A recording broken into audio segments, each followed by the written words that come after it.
আসসালামু আলাইকুম প্রিয় বন্ধুরা, নিশি কালো মেঘের জন্য আমি আবারও চলে আসলাম আমাদের ছাদে। এখন সকাল 8:31 বাজে, আর যে দেখুন কি দারুণ অন্ধকার, ঘন কালো মেঘ চতুর্দিকে। মনে হয় যে এখনই সন্ধ্যা নেমে আসলো। একদম চতুর্পাশে ঘন কালো মেঘ। কালবৈশাখীর এটি একটা চরম সুন্দর, যে একটা সুন্দর, এই সুন্দরগুলো আসলে উপভোগ করার মতো। আপনার মনকে একদম ফ্রেশ সতেজ করে দিবে। যত বড় ঝড়ে আসুক, যত বড় মেঘের আয়োজনে থাকুক, আসলে ততটা কিন্তু আসে না। আমি ব্যাক ক্যামেরা একটু দেখাচ্ছি।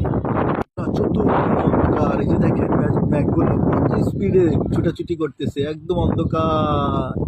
মনে হয় যে এখনই সন্ধ্যা নেমে আসলো।